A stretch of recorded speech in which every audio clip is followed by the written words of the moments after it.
This is wonderful.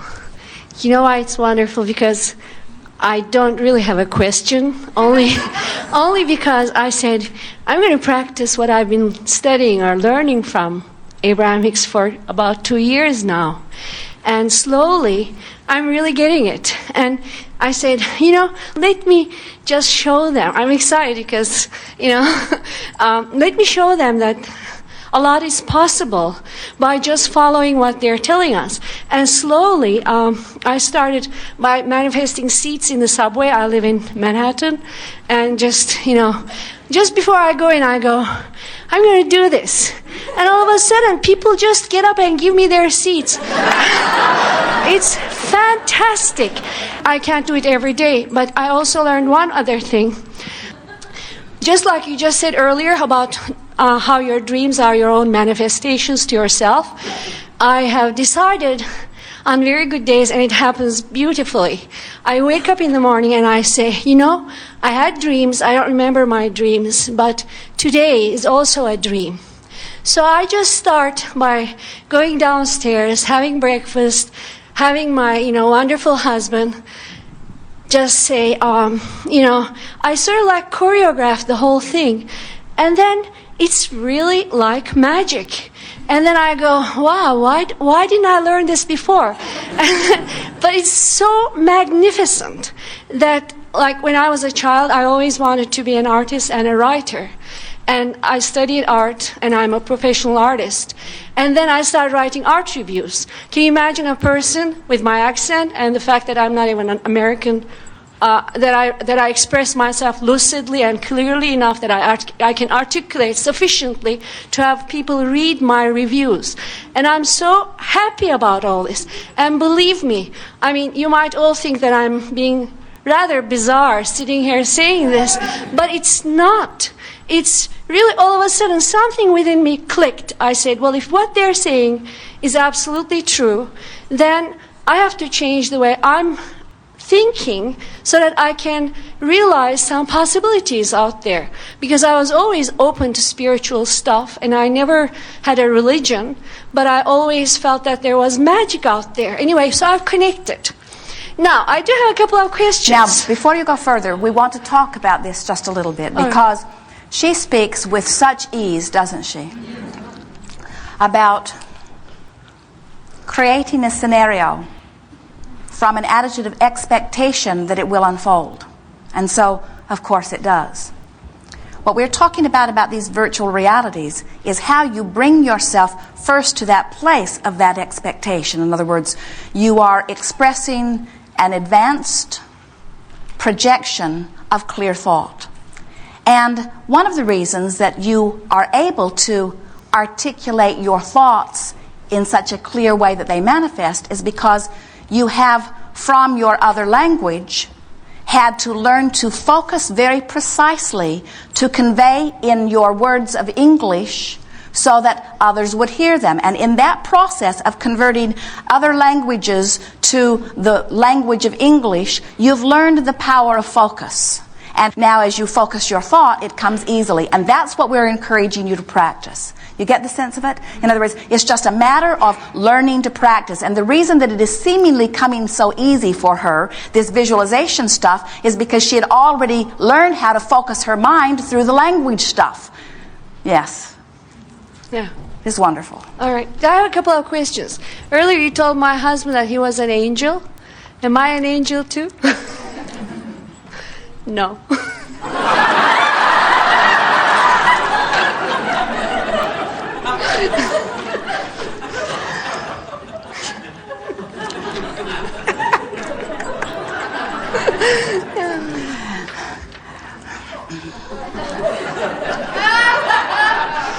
Words are frivolously thrown around, and they activate meanings within people, sometimes that are nothing like what we are wanting to activate. In other words, when someone says, "Are you an angel?" or "Am I an angel?" it activates all kinds of stuff that we are really not even wanting to dabble in. We would like to say to you that all of you are angel, because you are all source energy. When you see a child and you call the child an angel, don't you mean good? Don't you mean God? Don't you mean source? And that's what we mean too. We mean in alignment. And so all of you are that. All of you are that, and all of you are sometimes not that. But it is not a state of being that we could pronounce. It is more like a state of movement that is happening in the moment or not. And so rather than calling you angel, we would call you allower. Rather than call you devil, we would call you resistant. In other words, am I activating who I really am in this moment, or am I activating something that doesn't allow who I really am in this moment? Yes, you are angel in the fullest sense of the word. All right. I do have one question that's sort of unpractical. I think I sort of know how to deal with it, but I wake up very early in the morning. Then by the end of the day, I feel rather tired. But I do know of people who sort of work 18 hours, and I sort of go like 12 hours, 10 hours. Then I feel tired. I like maintaining that energy, and somehow I feel like I'm just drawn to my bed, and I just feel like, oh, I have to sleep now. I'm so exhausted. But there's also so much desire and so much undone stuff during the day that I just want to go ahead with it. But, I usually succumb and I just go, all right, I'm going to sleep. But I do want more energy. How do I do that? Is it through eating, or I think it's more of a spiritual thing?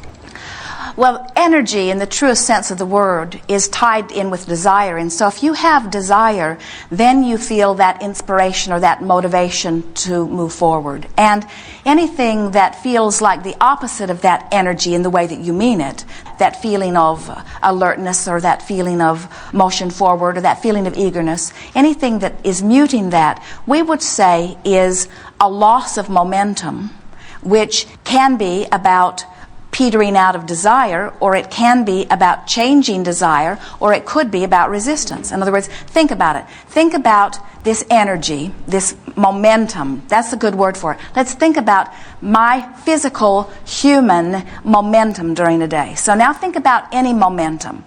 Esther has discovered a bit about momentum as they are driving this very big monster bus with a car behind it. There's a lot of weight.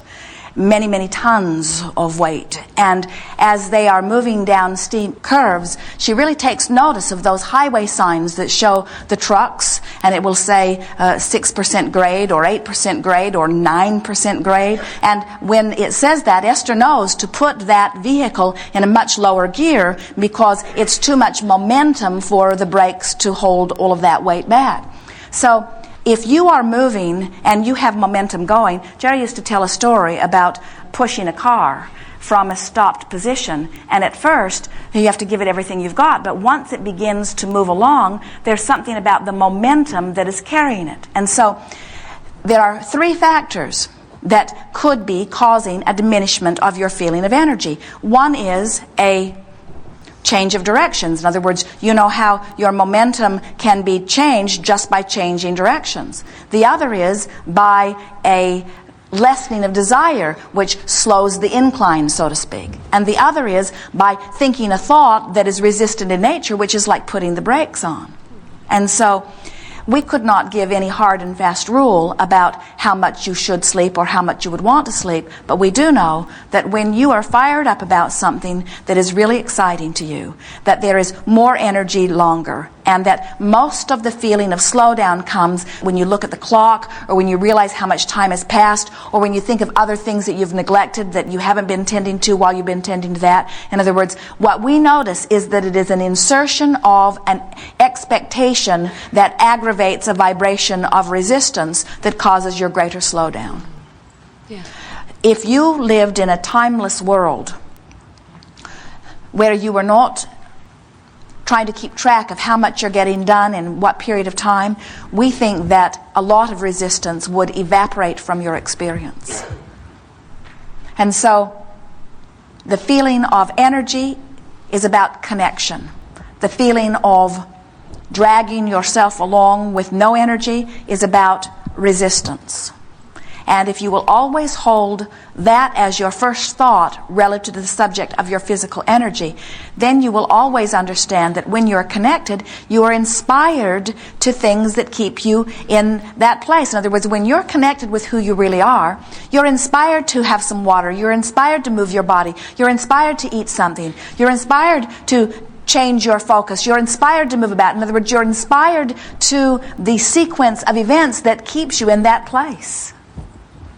Yeah, I understand. Gravitating towards slumber does not mean that you are lazy, and it does not mean that you are in a place of resistance, because when you think about it, slumber, when you withdraw your consciousness from this physical realm, is ultimate connection. And so sometimes you gravitate toward your slumber just because you're wanting a further refreshment, or you're wanting another vantage point. That's really what slumber is all about. It's about revitalizing your energy. It's more about balancing your energy than anything else. And so that's why when you are happier, you may notice that you require less sleep. When you are unhappier, you may want more sleep. Now, that's not always the case, but very often a feeling that you're wanting to withdraw into slumber is an indicator of a lack of momentum. In other words, the energy just isn't flowing through you. Why isn't the energy flowing through you? Well, maybe you haven't been focusing on things that keep it activated, or maybe you've been focusing upon things that are activating resistance and putting the brakes on. In other words, there are all kinds of combinations of it. Nothing's right or wrong in it, but we are explaining to you where your energy comes from and where it goes. There's not a reason in the world that you couldn't awaken, feel refreshed because you've planned to even the day before, wake up feeling wonderful, and mine every moment of this day for good feeling things, and get such a momentum going that at the end of the day you lie in your bed basking in appreciation of the day that you've lived and drift right off into a very brief and deep slumber. There isn't a reason that any of you couldn't just get into a happy place and stay there forever once you practice a virtual reality and begin to recognize at early subtle stages where your energy is going. You see? Yeah, wonderful. Yes. So may I ask one last question? I don't mind going. I'm actually... We're happy to hear you. All right. We just don't think it's a good idea to call it your last. Oh, I understand. It probably isn't my last, but all right. But for today, it really is my last. I'm a respectful person. I just wanted to know, let's say, in terms of identity, we are here on Earth, and then we pass on. When we pass on, let's say my whoever I am, this source that makes me be exactly the way I am, with my DNA and with my family, with my culture, and with my inner source that makes me look at the world in my very unique particular way. Does that become part of this stream of consciousness that you're also part of? Or do I, in my next lifetime, which I believe I will come back to, will I be the same person starting afresh? In other words, will that eccentric me always be? Or is there absolutely no identity in terms of this, super consciousness that we're participating in? You said some key words. This unique you that is your inner being expressing. In other words, as you are in vibrational harmony with your source and allowing your source to reflect through you in this unique way, then you are in your body out here on the leading edge a sort of pure version of your source energy. Let's say that you have 10 lifetimes, and it doesn't matter if you want to think of them in terms of linear fashion. In other words, I come and I die and I come and I die and I come and I die. It's all right. That's really not the way that it is, but let's picture it in that way. I have 10 lifetimes. And if in each of those lifetimes I somehow learned how wonderful I am, and I was taught by those around me, or I came to the point of learning how to find thoughts that feel good, so that I allowed the pure essence of who I am to flow through, you would discover very specific personality traits showing up in each of those lifetimes, and others, if they could know you in all 10 lifetimes, would find you to be very much the same person, because you would be source energy reflecting, and these are the kinds of things that they would say about you, no matter what country you were born in, no matter what the circumstances around you were, no matter what the current inventions were, no matter what the current status of life of the society was. These are the things that would be said about the 10 yous that people knew.